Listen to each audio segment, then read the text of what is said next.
adalah pulau ketiga terbesar di dunia dan yang terbesar di Asia. Okey, slow lah. Betul lah. Saya akan mengembara sejauh 2,675 km bermula dari Kuching hingga ke tips of Borneo iaitu Kudat, menerokai landscape dan budaya. Nombor 2, nombor 3. Putus asa, memang terfikir nak balik. Dan juga kehidupan liar yang cantik dan istimewa. Perambuh pengawak sampai ke hujung Borneo. Bagus. Selain itu, banyak sejarah yang perlu dikongsi bersama dalam misi ke hujung Borneo.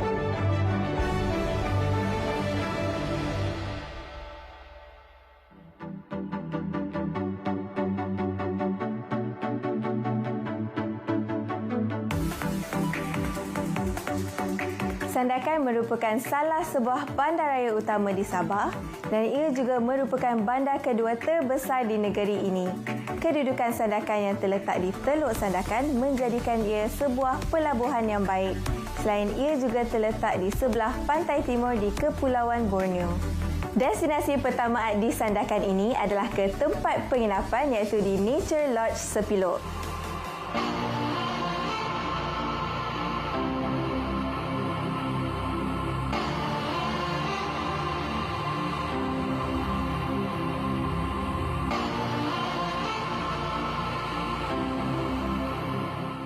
Akhirnya anda selamat sampai di tempat penginapan iaitu di Nature Lodge Sepilok yang terletak di Sandakan. Tempat penginapan ini berdekatan dengan Pusat Penemuan Hutan Hujan Sandakan, dekat dengan Pusat Konservasi Beruang Madu Borneo dan juga dekat dengan Pusat Pemulihan Orang Utan Sepilok yang terkenal di dunia. Di sini terdapat chalet dan juga asrama sesuai untuk backpacker yang ingin mengembara macam I.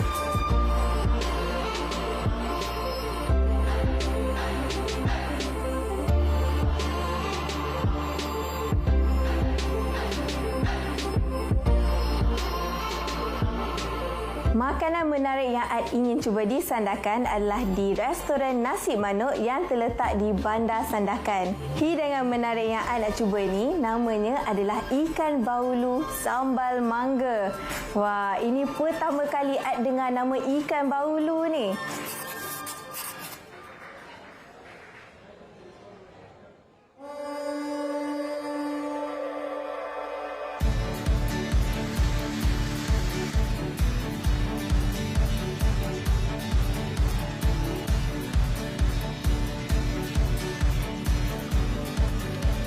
Hidangan ini menggunakan ikan baulu tanpa tulang yang dicelup tepung dan digoreng rangup. Wah, semasa hidangan tu sampai je di meja, Ad tengok ikan dia. Memang besar dan dia cukup perasa.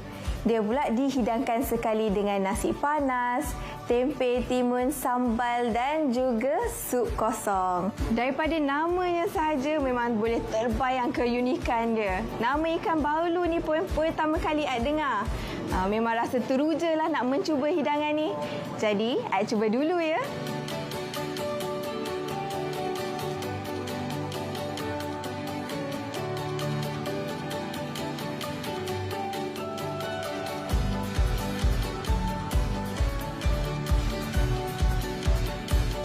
Ini memang pertama kalilah Ad cuba sambal mangga sebab selalunya Ad makan sambal cili yang biasa kita makan tu. Sambal mangga ni dia lain sikit, dia lebih unik. Jadi sambal mangga ni dia ada rasa pedas, dia ada rasa masam.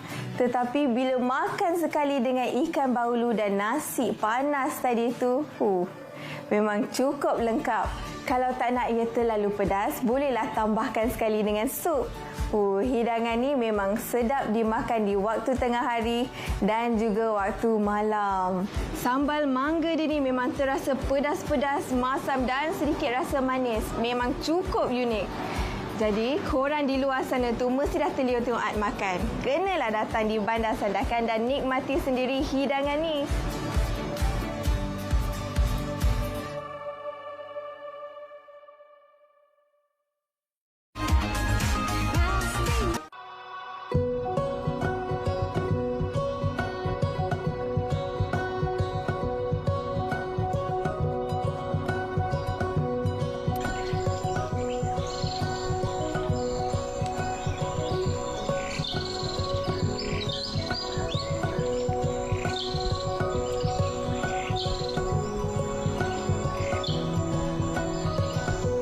Di Borneo ni, Ad tak boleh nak lepaskan peluang untuk melihat haiwan yang paling jarang didapati di dunia, iaitu monyet proboscis di Labuk Bay Proboscis Monkey Sanctuary yang terletak di Sandakan.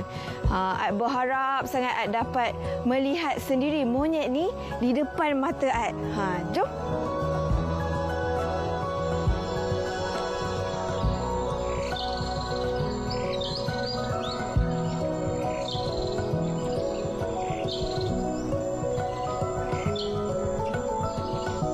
Setibanya Ad di kawasan itu, Ad boleh nampak ada banyak sangat monyet proboscis dan ada perbezaan di antara monyet proboscis jantan dan juga betina. Kalau monyet proboscis jantan, rambut dia lebih lepeh dan hidungnya terjuntai. Manakala monyet proboscis betina pula, hidungnya lebih mancung.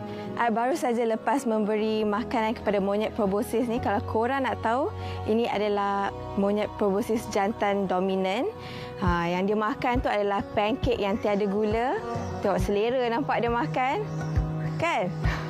Kalau kita tengok mata dia, sebelah dia agak macam mungkin buta, mungkin daripada kecil dia sakit. Umur dia pula dalam lingkungan 15 ke 18 tahun. Jadi dia dah mesra dengan orang yang pengunjung yang datang ke sini. Dia dah biasa dah. Tengok.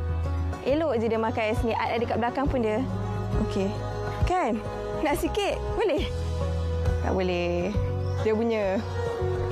Di sana, mereka memberi makanan sampingan iaitu pancake tanpa gula. Jadi monyet proboscis tu, dia akan mencari makanan dia di sekitar hutan dan mereka cuma akan datang untuk makan makanan sampingan tersebut.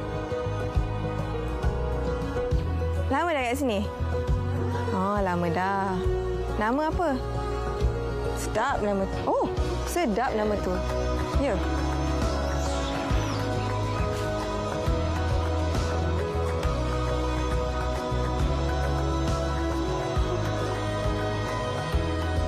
Sekarang bersama Jonathan selaku pemandu pelancong di Labuk Bay Proboscis Monkey Sanctuary.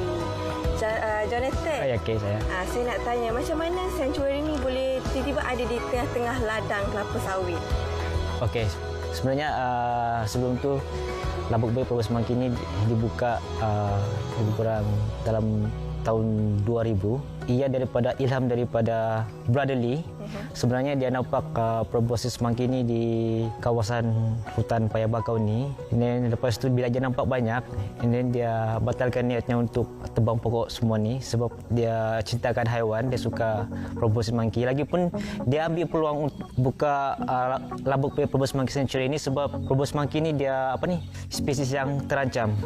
Jadi mula-mula dia punya plan asal dia adalah untuk membangun kelapa sawit, Yes. betul? Jadi bila dia nampak ada haiwan monyet proboscis ni di sini, jadi dia terus kekalkan poket kecil hutan ni untuk menjadi tempat pelindungan. Faham? Jadi apa keistimewaan monyet proboscis ni? Proboscis monkey ni dia sangat unik lah sebab proboscis monkey ni dia mempunyai monyet yang memiliki hidung yang paling besar di Borneo. So itu menunjukkan ikon daripada Borneo. So proboscis the biggest nose in Borneo. Sebenarnya proboscis monkey ini adalah spesies monyet yang sangat terancam. So kita perlu pelihara sebab generasi seterusnya mungkin tak ada berpeluang melihat. Betul. Betul, saya setuju. Kita memang kena pelihara haiwan yang jarang ditemui di dunia kan. Ya. Jadi bila dah ada di sini, kita kenalah jaga dan lindungi mereka. Apa makanan utama mereka? Okey, biasanya dalam hutan proboscis ni akan makan pucuk-pucuk daun pokok bakau and then kekacang yang ada dalam kawasan hutan Paya Bakau ni lah. So proboscis monkey tidak akan makan benda-benda yang manis sebab kandungan gula tu tidak akan dajis bagian perut. Wah, sangat menarik ya. Jadi korang di luar sana bolehlah datang ke Labuk Bay untuk alami sendiri pengalaman bersama haiwan-haiwan yang terancam dan jarang didapati di dunia ni.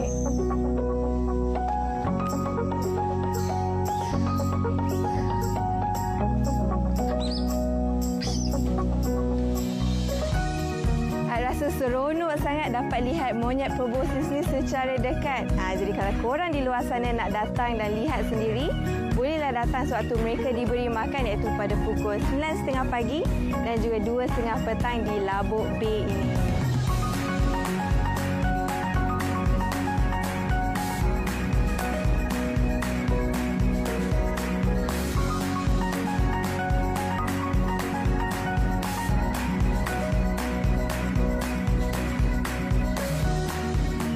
Makanan terkenal yang Ad ingin cuba terletak di restoran Sim Sim 88, sebuah restoran makanan laut yang terkenal di Sandakan. Di sini, korang boleh pilih makanan laut yang segar-segar. Tak kisahlah nak pilih udang ke, ikan, ketam ataupun makanan laut yang lain. Jadi, untuk menu hari ini, Ad pilih ikan siakap masak kukus halia dan juga udang masak mentega dan keju.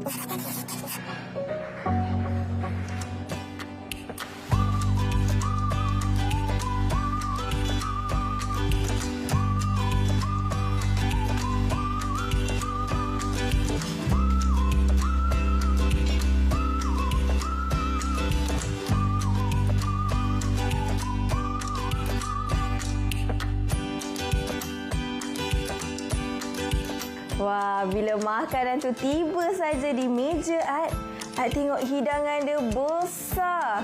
Ad dah risau dah macam mana ni nak makan seorang. Macam mana Ad nak habiskan ni? Wah, kalau kita tengok saiz hidangan ni, ikan dan udang dia besar-besar. Tengok ikan ni dan tengok betul gemuknya udang ni. Wah, tapi apa-apa pun Ad akan cuba untuk habiskan. Okey, mula-mula Ad nak rasa ikan kukus ni dulu. Wah. Ikan kukus masak halia dia tu, rasa dia tidak terlalu masin, dia tidak pedas dan rasa halia dia tu tidak keterlaluan. Dan dia ada rasa sedikit manis mungkin daripada kicap. Tapi rasa dia memang sangat lengkap. Rasa sedap. I memang sukalah. Sekarang ni, I nak cuba udang masak mentega dan keju pula. Udang masak mentega dan keju dia pula.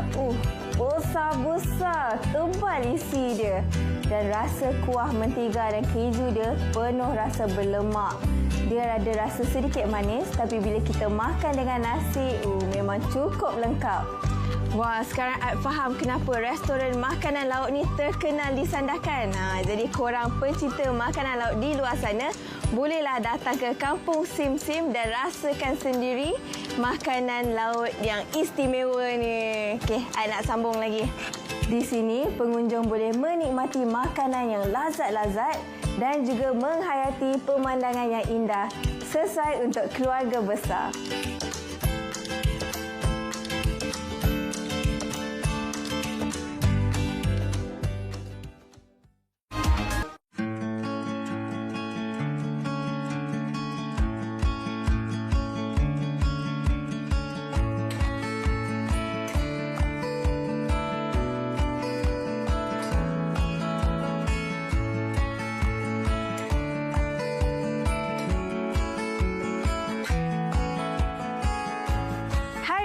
Berada di Pusat Konservasi Beruang Madu Borneo yang terletak di Sandakan, Sabah. Tempat ni sangat menarik, tapi kalau nak tahu apa ada di dalam, jom ikut Ad.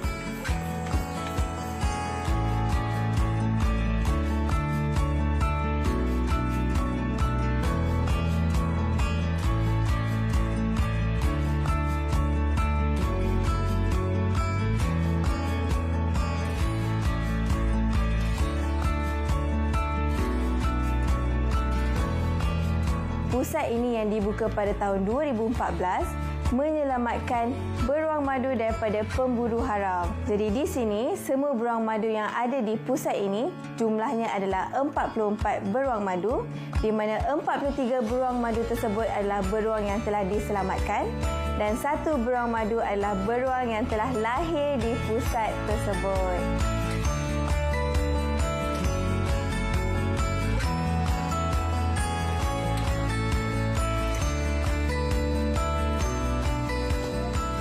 Kalau korang nak tahu, beruang Malaya ini adalah beruang yang terkecil di dunia dan di pusat ini mereka memberi makan kepada beruang madu seperti makanan karot, jagung dan juga pisang. baru saja lepas melihat beruang madu ni diberi makan. Dan kalau korang nak tahu, beruang madu ni bersifat omnivore. Tadi Dr. Wong bagi diorang makan carrot, ada pisang dan juga jagung. Tapi kalau korang nak tahu lebih mendalam tentang beruang madu ni, bolehlah datang ke Pusat Konservasi Beruang Madu Borneo yang terletak di Sandakan ni. Mereka buka dari 9 pagi hingga 3:30 petang. Jadi pastikan korang kena datang sini. Di sini, mereka menyediakan kandang hutan untuk memberikan suasana yang sama seperti habitat mereka.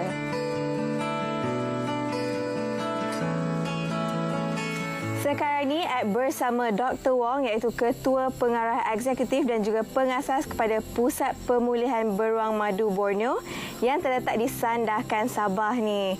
Doktor, apa khabar? Bagus, apa khabar? Bagus, Alhamdulillah. Okey. Doktor, saya nak tanya, saya faham doktor berasal dari Pulau Pinang, betul? Betul. Tapi apa yang membuatkan doktor memilih Sandakan? Oh, okey. So ini cerita lama ini ya. Cerita panjang ya. So dulu je pada tahun 94 saya belajar di Amerika dalam bidang biology, wildlife biology.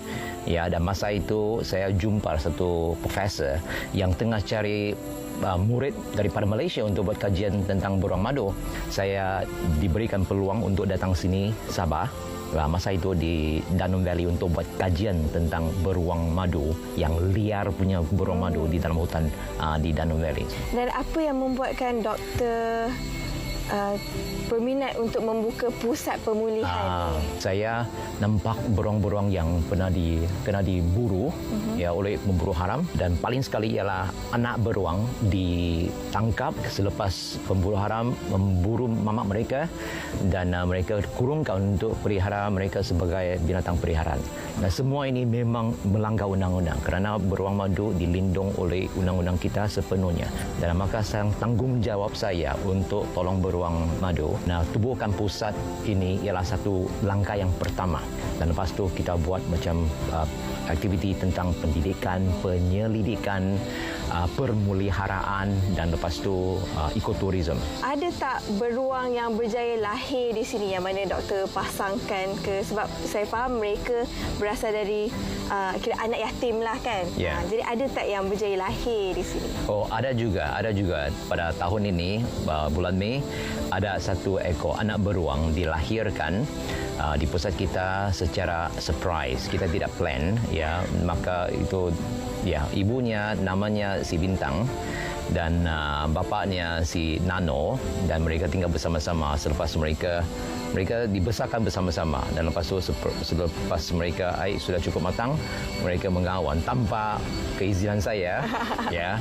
Dan tiba-tiba satu ekor anak beruang dilahirkan pada tanggal 20 bulan Mei. Oh, jatuh cinta lah ni. Ya, jatuh cinta lah ya. So ini memang takdir Tuhan lah, kita tidak ada halangan juga. So ini anak beruang ini namanya si Luna. Ya, Luna. Kerana Luna bermaksud bulan.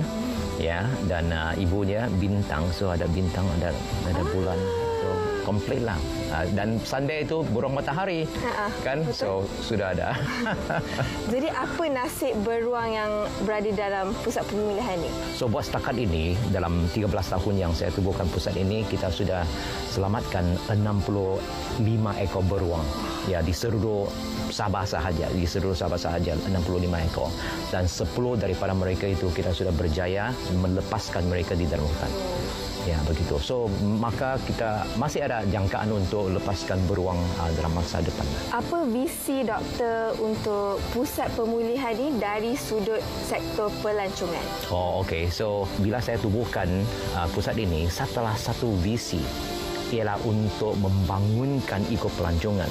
Di mana ekopelancongan akan menarik banyak pelancong di dalam negara ataupun di luar negara, dan bila umpamanya pelancong datang biarpun luar negara ataupun di dalam negara, mereka akan bawa kewangan yang dijana itu akan memanfaatkan orang kampung, ada cara untuk cari rezeki supaya tidak mereka jadikan seorang pemburu haram ataupun pemburu ataupun penumbang pokok haram di dalam hutan kita. So maka semua orang happy. Terima kasih banyak-banyak Dr. Wong.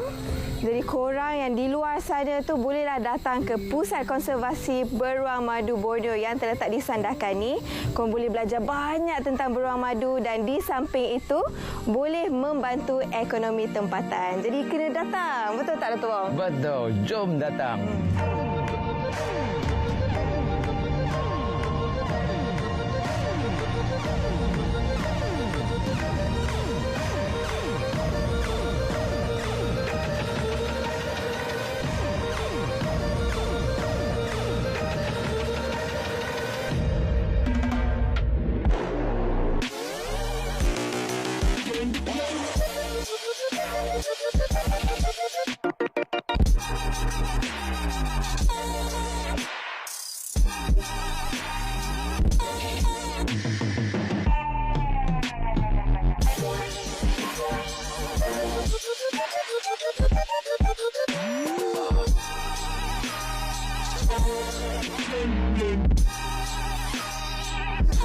Thank you.